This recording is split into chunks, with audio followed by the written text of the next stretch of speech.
va pour le cours d'hier?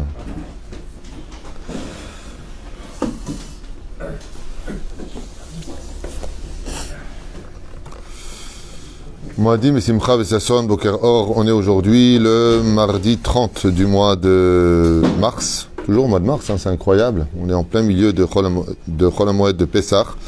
Et le 17 du mois de Nissan, on étudiera un tikkun très important du mois de Nissan et de Pessah tout particulièrement, Be'ezrat Hashem. Aujourd'hui, le shiur a été acheté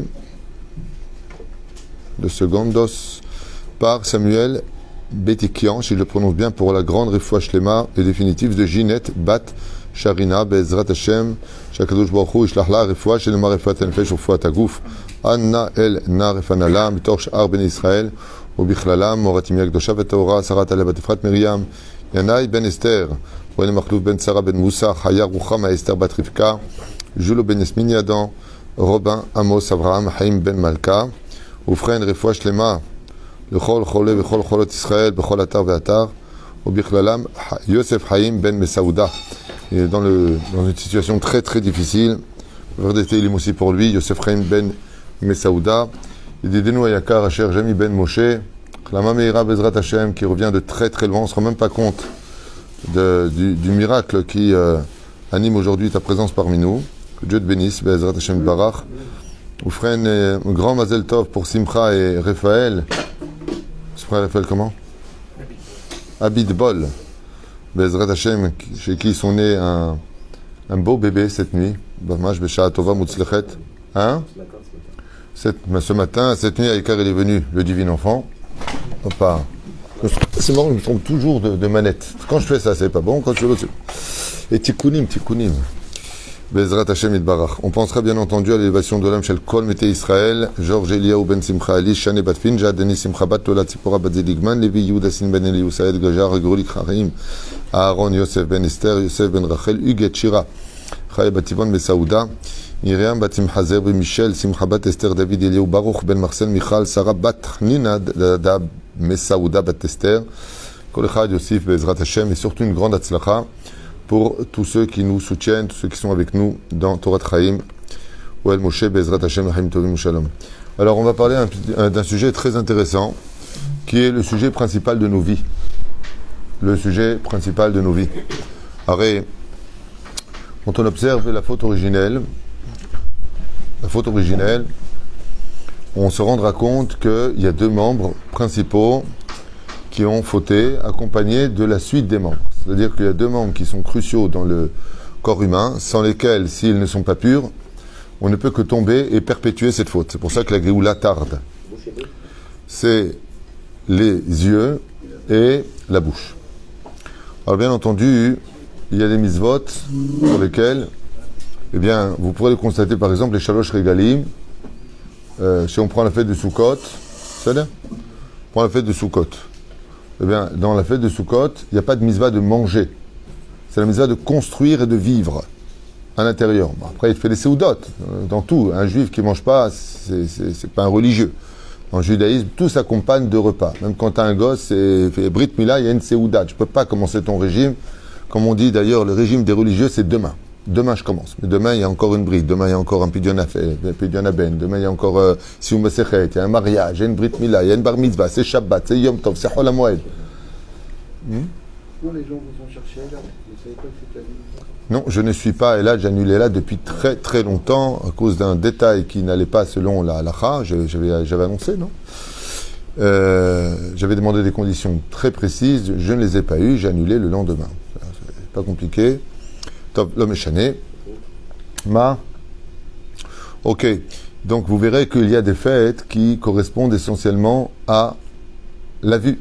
Par exemple, quand on fait Hoshana Rabbah, on fait le tikkun de ce que nos yeux ont vu. C'est pour ça qu'on veille. On est fatigué. La nuit est la plus longue de l'année. C'est ça? Ok. Le mois de Nissan, lui, est relié à la parole. Tout le mois de Nissan, les man te saper, afin que tu racontes. Toute l'histoire de la sortie d'Égypte vient réparer la bouche. C'est pour ça qu'on appelle Pesach, la bouche qui parle. Tout le domaine du mois de Nissan, c'est Tikkun Pe. Pourquoi le tikkun paix? Parce qu'on ne se rend pas compte de la gravité, de la force de la parole. Personne ne se rend compte de ça. On dit souvent d'ailleurs, tu vois pas, c'est du vent qui sort. Vous avez remarqué qu'il y a un effet incroyable. Par exemple, pour éteindre du feu, quel est l'élément que je pourrais utiliser pour éteindre du feu? Tout le monde va répondre l'eau. Mais est-ce que l'eau peut raviver du feu? Non. Vous avez compris. Donnez-moi un autre élément qui peut éteindre du feu. Le souffle. Donnez-moi un élément qui peut réaviver le feu. Le souffle. Quand vous faites un méchoui, par exemple, ou qu'il y a une forêt, ce même, par exemple, quand j'ai une allumette ou une bougie, je souffle dessus, j'éteins le feu. Oui. Maintenant, avec ce même élément qu'on appelle le souffle, c'est incroyable. Je vais faire exactement le contraire. Quand par exemple je veux faire des braises, je veux faire monter le feu, qu'est-ce que j'ai besoin? De vent. C'est-à-dire que ce même souffle, si je souffle sur les braises, si je souffle par exemple dans les feux de forêt, très souvent les pompiers sont très inquiets quand un vent se lève. Pourquoi? Au contraire, si le vent éteint les flammes, vous devriez être content. Pas du tout. Maintenant, toute la forêt va prendre feu. C'est-à-dire que ce même élément donne la vie comme il donne la mort. C'est ce que dit le roi Salomon. La vie et la mort dépendent de ta bouche. Un truc de fou. C'est ce même souffle. Et pourquoi? On vient t'apprendre que ta bouche, quand elle parle, elle peut éteindre ta flamme, ton âme peut s'éteindre. Tu peux perdre ton monde futur à cause de ta bouche, à cause d'une mauvaise parole. Et cette même bouche qui parle positivement et comme il le faut, cette même bouche peut t'amener le olam haba. Ça dépendra de comment tu vas utiliser la force de la parole. Mais la reine, la fête de Pessah, ainsi que tout le mois de Nissan, est relié essentiellement au tikkun de la bouche. Et pourquoi? Pourquoi le tikkun de la bouche? Les Mekoubalim nous disent parce que la faute a eu lieu avec ces deux éléments, les yeux et la bouche. Si vous regardez bien le seder de Pessah qu'on a passé, qu'est-ce qu'on a fait? On n'a utilisé que deux éléments. Les yeux, Marorze, Matzazo. Vous avez remarqué? Korban, on regarde, on ne le touche pas, on regarde la main qui katouf Batora, que quand Ève a vu avec le fait qu'elle ait parlé avec le serpent, fais attention avec qui tu parles, fais attention fréquentation. Kitova etz laenaim, il est beau l'arbre à voir avec ses yeux, et après elle l'a consommé avec sa bouche. Ainsi donc, pour réparer ça, une fois, ce que je vous dis est un peu profond, donc il faudrait peut-être faire une préface. Les yeux, c'est pas Shavuot. Mazé? Pour les yeux, c'est pas Shavuot. C'est toutes les fêtes juives, les yeux. C'est toutes les fêtes. Mais on a dit tout à l'heure, la différence qu'il y a, c'est que c'est pas le Icar. Le Icar de Pessah, c'est pas tes yeux. C'est ta bouche. Alors pourquoi on parle des yeux dans ce cas-là? C'est la question que tu veux poser. Im Aïkar, si le principal c'est la bouche, pourquoi on parle des yeux? Parce que quand tu vois le processus de la Torah, avant qu'elle ait mangé, qu'est-ce qui est marqué? Elle l'a vu. Ce qui fait que tes yeux vont provoquer toutes les fautes. C'est pour ça que la Gemara nous dit dans Maseret Avodah Zarah que celui qui est shomer et naïm, le Yetzerara, il ne peut pas l'attraper. Parce que des yeux viennent toutes les hamdot de l'homme, toutes les envies viennent de l'homme. C'est pour ça que tous les matins et les soirs on dit Velo, taturu, hare levafrem, hare ainechem, asheratem zonim harem, hare levafrem, hare ainechem. Pourquoi ton cœur et tes yeux? Parce qu'en réalité, si ton cœur il bat pour une avéra, c'est parce que tu l'as vu. Donc les yeux, pourquoi on le met au deuxième degré?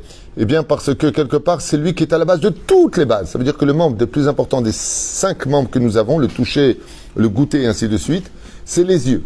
C'est la base. Mais dans le cas de Pessah, cette dimension-là, elle est extraordinaire parce qu'elle vient te faire comprendre qu'on vient réparer le domaine de la parole. Veigadetra. Veigadetra. Oh mince. Veigadeta, excusez-moi. Veigadeta, tu le raconteras. Haggadah shel Pessah. La parole de Pessah. Pour cela que la Torah, quand on a fauté, nous a été donnée en tikkun. Au lieu de vivre la Torah, on étudie la Torah pour commencer à la fianota betoch hagouf. Pourquoi? Parce que comme on l'a déjà dit 1000 fois, qu'est-ce que c'est la Torah? C'est quoi la Torah? Hein? C'est pas un dvar Torah. La Torah, c'est pas un dvar. Pas du tout. La Torah, c'est un langage. C'est tout. Si on vous pose un jour, c'est quoi la Torah? C'est un langage. C'est pour ça qu'elle a été donnée dans le désert. Comment on dit le mot désert en hébreu? Midbar, qui vient du mot medaber. La Torah, c'est un langage. Vaïdaber Hashem el Moshe lemor, daber el ben Israël, vayomer.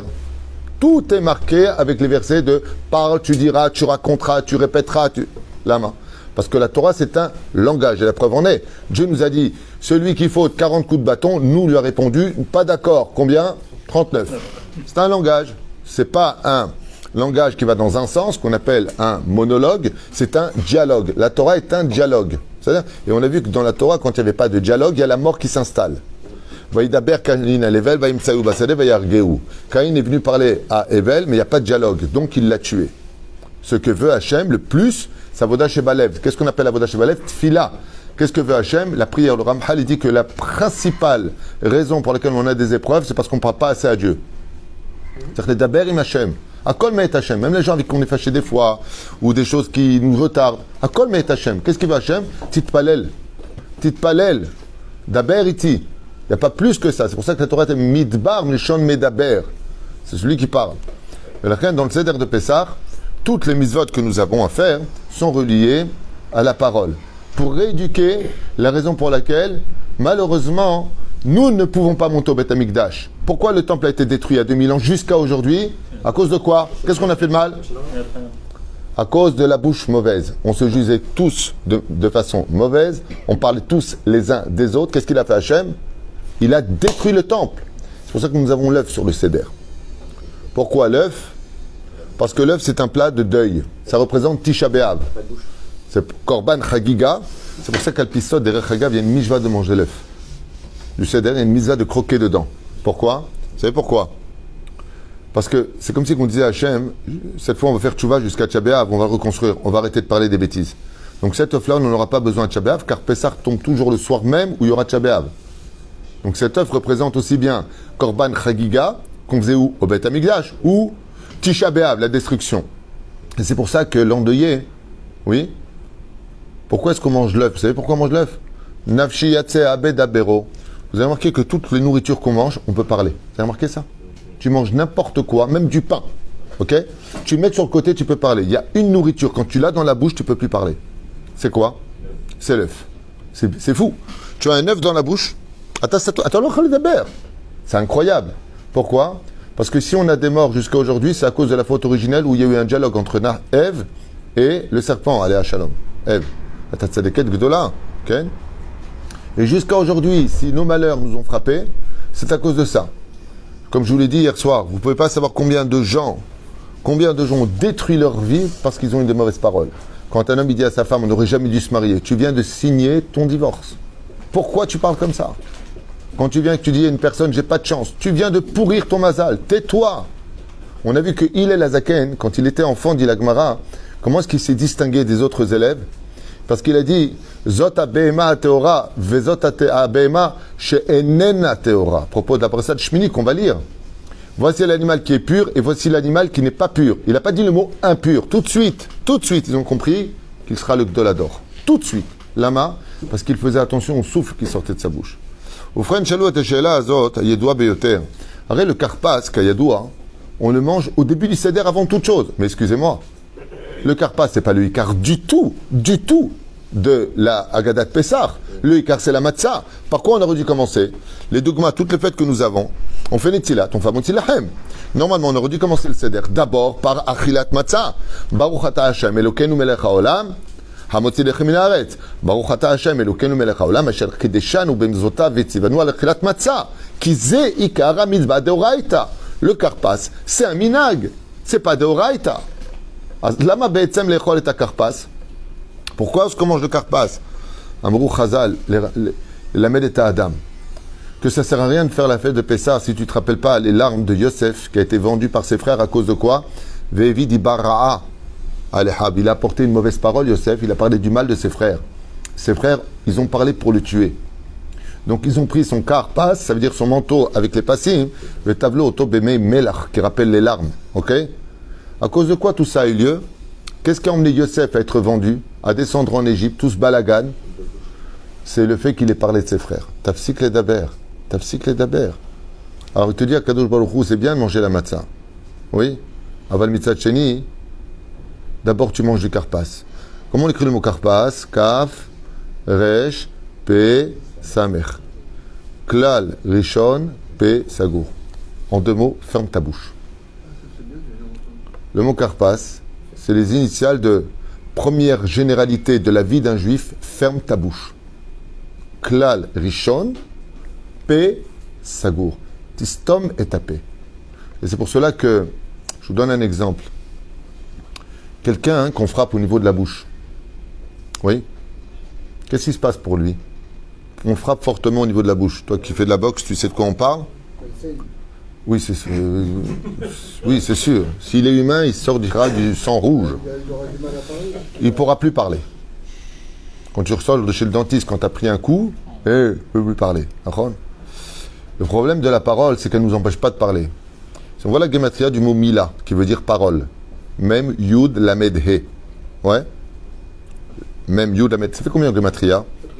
Ça fait 85. Et la bouche, comment on dit en hébreu? P. 85. Chazal, il dit, c'était d'alecha.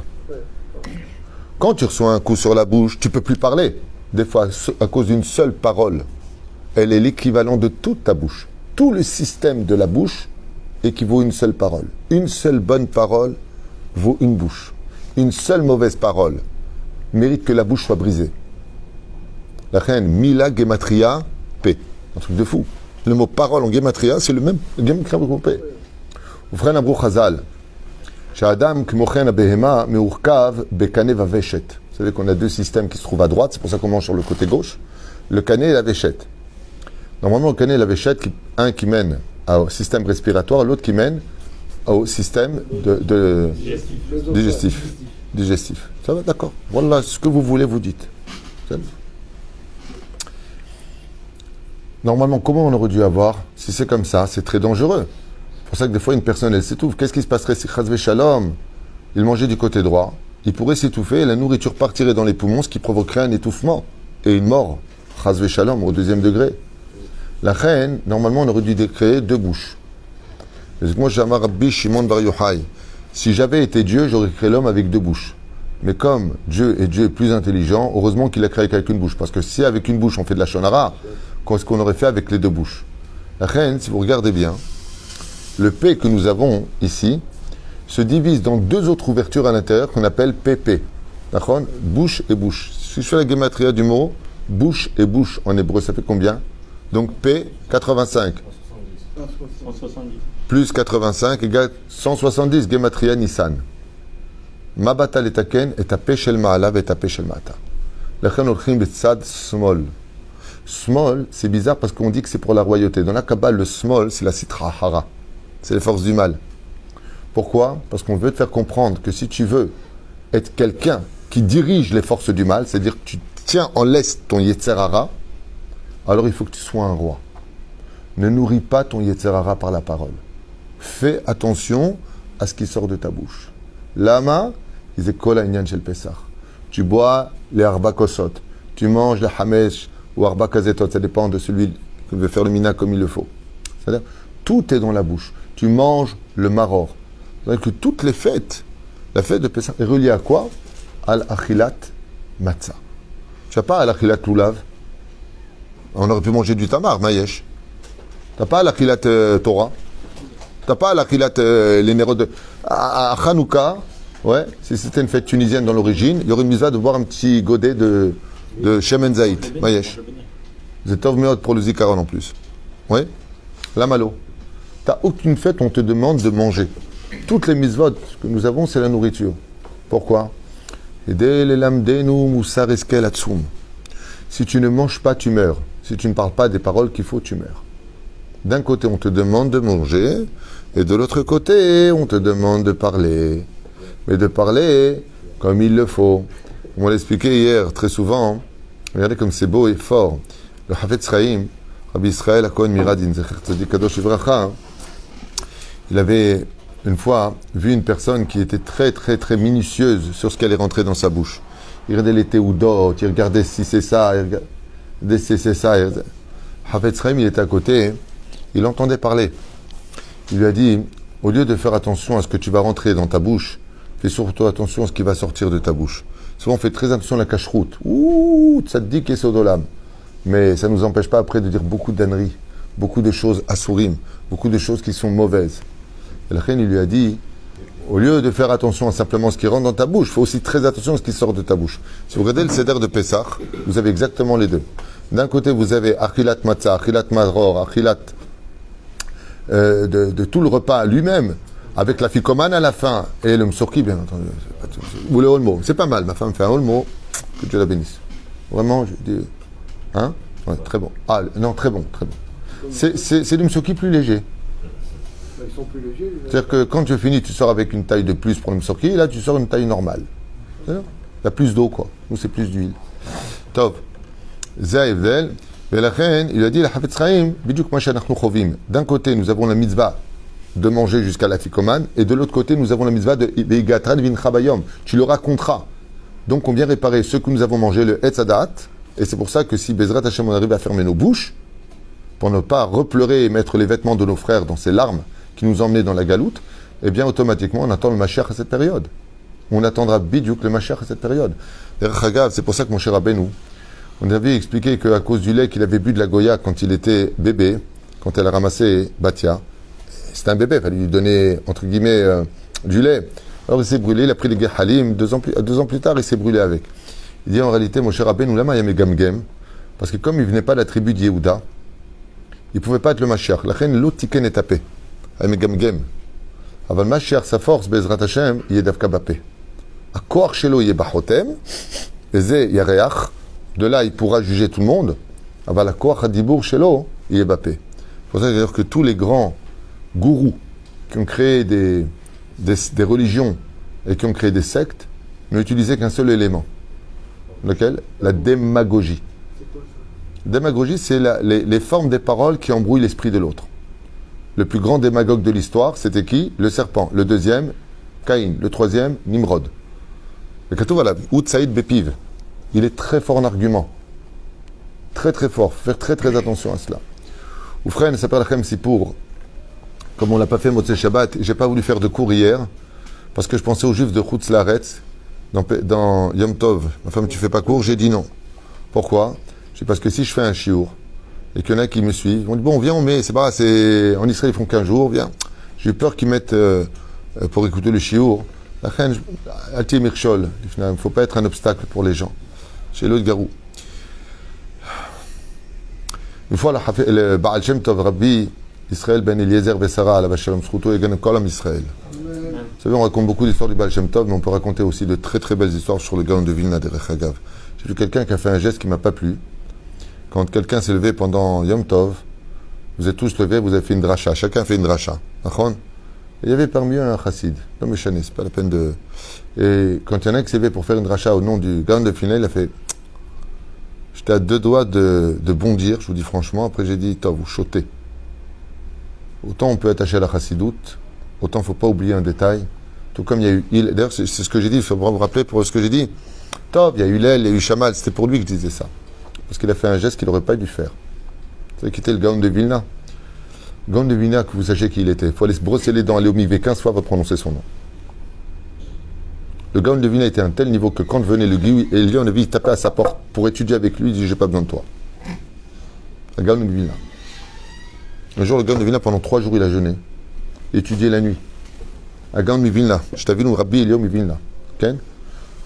Elion Navi, il lui dit du ciel, on m'a envoyé, Dieu m'a envoyé pour donner la réponse. Il lui dit Hazve Shalom, je t'interdis d'ouvrir ta bouche. Les foum Sahara Agra, je veux moi trouver la réponse. Je vais trouver. Harayom Ehad, Balayla, Ehad, Baboker, ou le Yashan. Azumatza. Umatza. Faire très attention. C'est pas parce qu'on aime la Hassidout que ça nous donne le droit de critiquer les mitnagdim. Faites très attention à vos bouches. Une fois, Baba Seli, il a maudit une personne, un Rosh Kolel. C'est marqué dans sa biographie. Parce qu'il était justement pro-Gaon de Vilna, et quand il a dit le Baal Shem Tov, il a dit, ah, c'est fou là. Il lui a dit, Atsof HaChodesh Atasoger. Comme ça, c'est marqué dans son livre. Tous les donateurs, quand on les uns après les autres, ils l'ont abandonné. Il a fermé son collègue. C'est à Rishon Sion. Kachayamase. Ou Petar Tikva.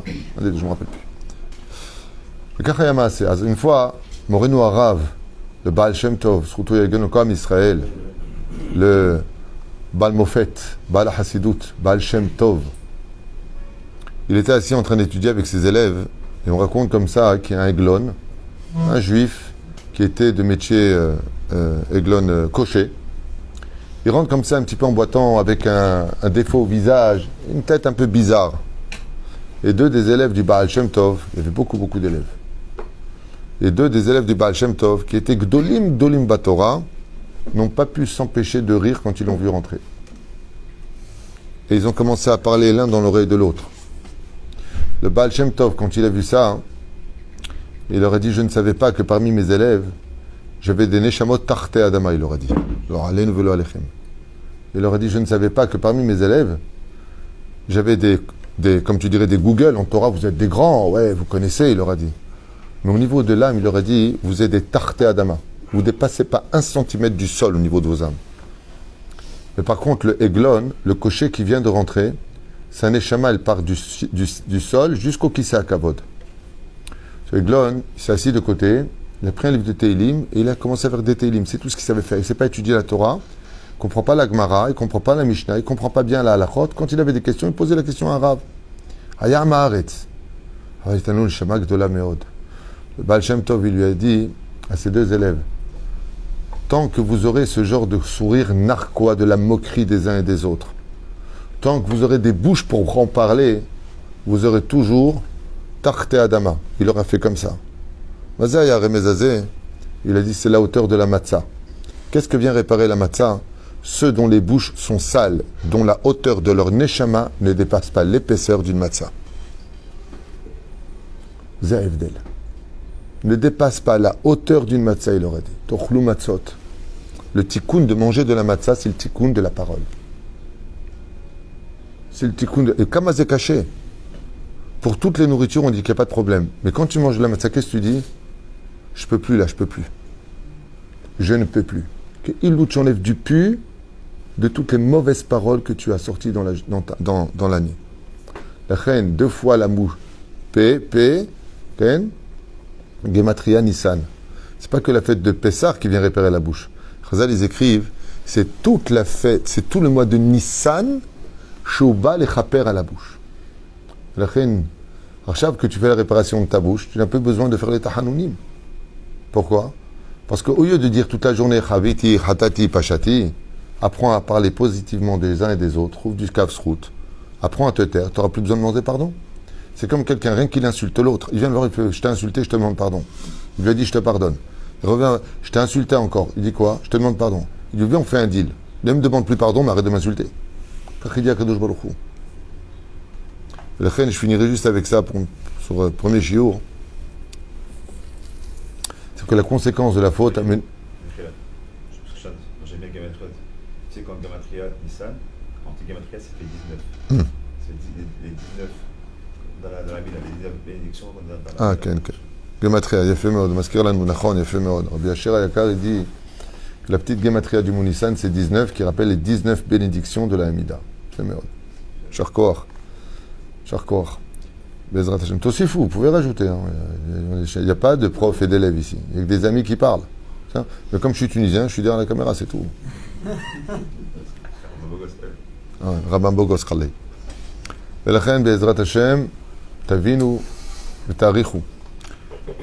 Dans le monde d'en haut, vous savez que dans le monde d'en haut, la parole est prise tellement à un haut degré que tout est par télépathie. Dans le monde d'en haut, il n'y a pas de bouche pour parler. Il n'y a pas. La parole dans le monde d'en haut n'appartient qu'à Dieu. Seul celui qui est conscient de la bria de la parole, c'est-à-dire de la création de la parole, peut avoir. Dans le monde d'en haut, quand tu parles, vous verrez à 120 ans, vous allez sortir du corps comme une main qui sort d'un gant. Bezrat Hashem, vous avez rencontré qui? Votre famille, la belle-mère, elle t'attend. Tu crois que tu t'es débarrassé? Voilà, je suis là. Et pour l'éternité en plus. Vous avez rencontré, il n'y a pas de langage. C'est toute une transparence où le langage se traduit par la vie de l'autre. C'est-à-dire on se vit les uns les autres. On se transporte dans l'un, on ressent l'autre. Une fois, tu rencontres des gens et te disent moi, mon mari et moi, on n'a pas besoin de parler, on se comprend. On se vit. Quand il a mal, j'ai mal. Quand il pleure, je pleure. Quand il est heureux, il y a une énergie qui devient le langage. Comme Cher Rabbeinu, parti parler avec Dieu. S'il est bête, comment il parle? Quand tu es avec Hachem, tu n'as pas besoin parce que tu ressens Hachem. Et Dieu te ressent. C'est une énergie. Parce que la parole est tellement précieuse dans le monde d'en haut qu'on ne peut pas gaspiller ses munitions. Il n'y a que Boré Olam qui est contre la parole. Ken. Pourquoi Hachem alors il lui parle? Pourquoi Hachem lui parle À qui? Dans le buisson à Moshe Rabbeinu, pourquoi il lui explique tout ça? Pourquoi à chaque fois, Vaïdaber, s'il n'a pas besoin de lui parler? Parce qu'on a traduit cette énergie de la parole Ouais. pour que nous on comprenne. Le langage de la Torah, c'est un langage d'enfant. C'est pour cela que, comme je l'ai déjà expliqué à maintes reprises, pas en mon nom, c'est les Chachamim qui disent ça, que nous ne mangeons aujourd'hui que les plus sûrs du fruit de la Torah. Par exemple, pour répondre à ta question, quand viendra la Géoula finale, il n'y aura plus besoin de Rabbanim, il n'y aura plus besoin de Chavruta. Avec qui tu vas parler? Avec Hachem. Ata titkacher yachar le boré olam. Il y aura une économie de paroles sur terre avec la Géoula qui sera surprenante. Comment est-ce que tu reconnais un Chacham? La 17e Mishnah du premier chapitre de Masechet Avot qu'on va étudier, au nom de Rabban Shimon ben Gamiel, Kol yemei hayai yashavti ben Chachamim, velo matzi laguf tov et l'ashtika. Je n'ai rien trouvé de mieux, malgré le fait que j'ai vécu par Chachamim, pour le corps que le silence. Qu'est-ce qui donne au corps la santé? C'est le silence de la parole. Moins tu parles, plus tu es intelligent. D'Amar Rabbi Akiva, toujours de Masechet Avot, Seyag la Chochma shtika. La barrière de l'intelligence, de la sagesse, c'est le silence. Pourtant, il n'y a pas quelqu'un qui parle plus au monde que les religieux qui étudient la Torah. En réalité, la shtik et achulin, c'est de faire taire la parole de Chol. Ken? J'ai remarqué que les femmes parlent plus que les hommes. Pourquoi? Elle a tout le temps besoin de parler, la femme. La femme a besoin de parler, c'est marqué dans la Gemara, sur les 10 canaux de la parole, la femme en a pris 9, elle a laissé un à l'homme. La femme a plus besoin de parler parce que c'est son univers. Et c'est très pédagogique et compréhensible qu'une femme ait besoin de parler. Nous, on est un petit peu bêtes au niveau de l'esprit par rapport aux femmes. Les femmes ont besoin de tout comprendre. Elles viennent de la bina. Le mot bina, qui veut dire distinction de l'intelligence, vient de la racine hébraïque qui s'appelle léavin. Vas-y, léavin, j'ai besoin de comprendre. Comme par exemple, tu dis une parole, stam, tu rentres à la maison chez toi, tu dis, ta femme te dit c'était bien, c'était super. Ça, tu dis ça à un mec comme moi, par exemple, c'était super, je vais te répondre, super, je m'en fous. La femme, ah, qu'est-ce qu'il y avait? Et là, tu regrettes d'avoir répondu. Là, t'es mort. Tu es avec ta femme, là, t'es cuit, là. Ben, et elle va te dire, il y avait qui? Il n'y avait rien, bon, c'était normal. Mais je comprends pas, tu as dit que c'était super. La femme, dans les mots, elle a un sacré mishkal. C'est pour cela qu'il n'y a pas mieux qu'une femme qui contrôle la parole et il n'y a pas pire qu'une femme qui ne contrôle pas sa parole. Il n'y a pas pire. Ce qu'elle peut faire comme dégâts avec sa parole, la malédiction d'une femme, elle peut aller beaucoup plus loin que la malédiction d'un homme. Si Bilam avait été une femme, je ne sais pas si on se serait sorti de l'histoire. La reine Katouv, Mechashefa lote chayolo, Mechashef. La flamme qui sort des mots d'une femme sont énormes. À un tel point que le Zohar Kadosh, il dit que la bracha d'une femme, le vendredi soir de la maman, monte beaucoup plus haut que la bracha d'un homme. Nous, on est, ça va, super. Tu dis à une femme, ça va, tu dis, qu'est-ce que tu as eu? Mon Dieu, c'est terrible. Mais c'est compréhensible, je vais te dire pourquoi. C'est très facile à comprendre. Parce que la vie de la femme, elle est très moukbelette. La vie d'une femme, c'est...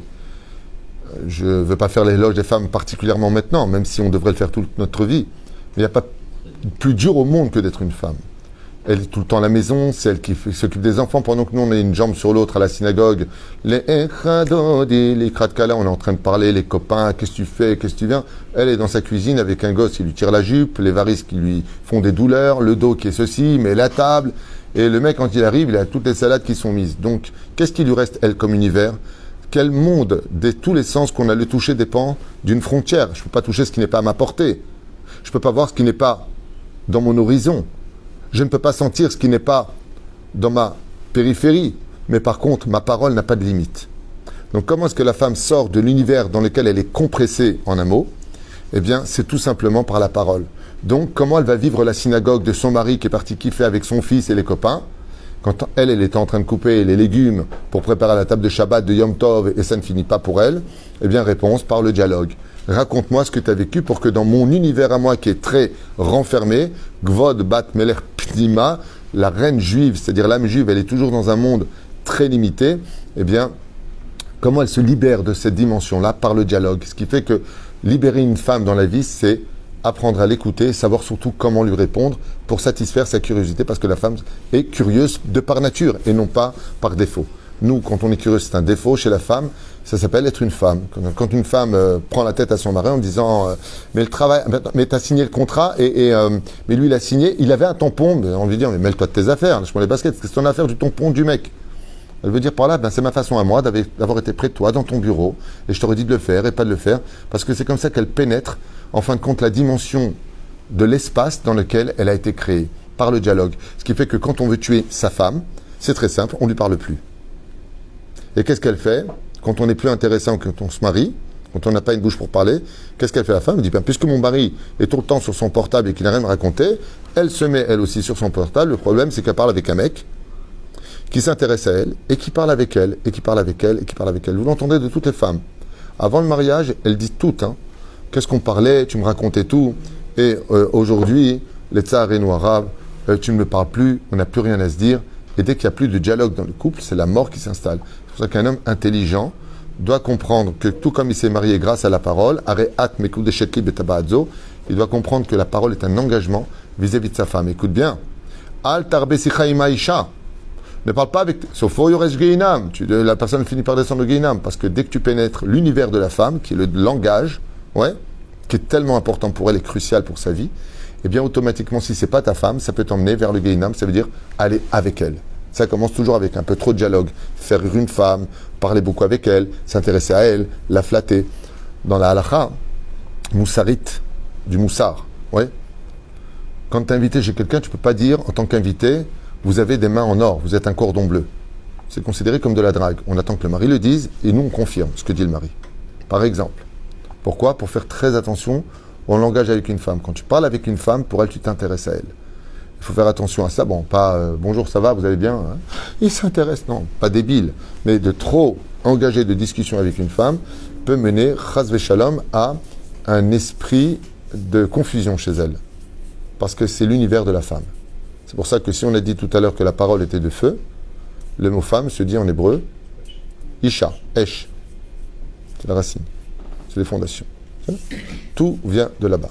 Et la reine, la femme, elle aussi sort d'Égypte, et c'est grâce aux paroles de la femme qui ont consolé leur mari de la destruction de leur vie, parce que le mari voulait se suicider en Égypte, il faut le savoir. Ils étaient arrivés à un état tel que 80% n'ont pas voulu sortir, c'est pas pour rien, que les femmes, grâce à la parole, ont trouvé les mots qu'il fallait pour redonner le moral aux hommes. Et c'est pour cela que nous avons aujourd'hui le devoir, Bezrat Hashem, de rendre l'appareil à nos épouses et de nous intéresser à leur vie, de nous intéresser à elles et de partager avec elles une espèce de complicité. Et la complicité, c'est surtout pas qu'une question de regard, c'est aussi une question de parole. C'est pour cela que nous, les hommes, Bezrat Hashem, comme on l'a vu dans l'origine de la faute, ils sont finis par coucher ensemble, le serpent et Ève, c'est marqué 3 fois dans la Gemara, Lo anachash esher isiani et la ishiani et la isiani, pas le serpent qui m'a fait tomber, le serpent qui s'est fait se marier avec moi. Et c'est pour cela que la Brit Mila de l'homme est reliée à la Mila. Brit Mila. Pourquoi est-ce que, faire très attention, je finirai avec cette parenthèse si importante. Vous savez que malheureusement aujourd'hui il y a des gens qui prennent des moalim, prennent le tuyau pour aspirer et retourner la priya. Alors non, on doit faire avec la bouche. C'est Brit Mila. C'est pour t'apprendre que quelque chose de terrible, même être terrible. C'est que tout comme on peut comprendre que fauter avec la Brit Mila emmène un homme au Gehinam, on peut comprendre qu'une seule parole mauvaise peut emmener un homme au Gehinam. C'est pas moins grave de fauter avec la parole que de fauter avec la Brit. La preuve en est. Quand on a fauté avec la Brit, qu'est-ce qu'on doit lire selon Rabbi Nachman? Le Tikkun HaKlali. Qu'est-ce que c'est le Tikkun HaKlali? Tu viens récupérer par la parole ce que tu as fait tomber dans l'obscurité de la faute. C'est fou. Il faut réparer la Brit. J'aurais pu comprendre. T'as fauté avec la Brit? Ouais, 3 mois, tu touches personne. Merveilleux. Tu touches pas ta femme pendant 3 mois. C'est Tikkun. C'est-à-dire, on bat le feu par le feu. Non. T'as fauté avec la Brit, tu fais le Tikkun HaKlali. Parce que la parole est reliée à la faute. C'est pour ça que les gens, pour aller là où ils veulent fauter avec la Brit, ils ont besoin d'utiliser la parole. Draguer, faire croire des choses à la femme, l'embobiner, en d'autres termes. Et de l'autre côté, les tsarins arabes, on répare cela, c'est-à-dire que la semence qui sort de l'homme dans l'interdit se récupère par l'éjection de la parole dans la Kedusha. C'est notre parole dans la Kedusha qui va récupérer le physique. Pour t'apprendre que Tout comme tu vois la Brit Mila, tu vois les fautes qui se créent par cela, quand un enfant naît bâtard, quand un enfant naît dans la Nida, quand un homme prend une femme dans l'interdit. Eh bien, de la même façon, on t'apprendra, dit Rabbi Nachman de Breslev, que la prononciation des mots qui sortent de nos bouches a autant de valeur que le physique que l'on peut voir et comprendre, puisque l'un vient réparer l'autre. Quand on a fauté avec le physique, quand on a fauté avec quelque chose de palpable, on se rend compte que la parole est capable de le remodeler, remonter, réparer et le rendre plus pur que ce qu'il n'était si on a fait une vraie teshuva avec les tachanounim, avec le regret et avec les bonnes paroles. Et c'est avec ces bonnes paroles que je vous laisse pour ce premier shiur Bezrat Hashem. Je ne sais pas si, vu l'heure, déjà 10h15, je fais un deuxième shiur. Si oui, sinon je fais ce que je veux et à ce soir.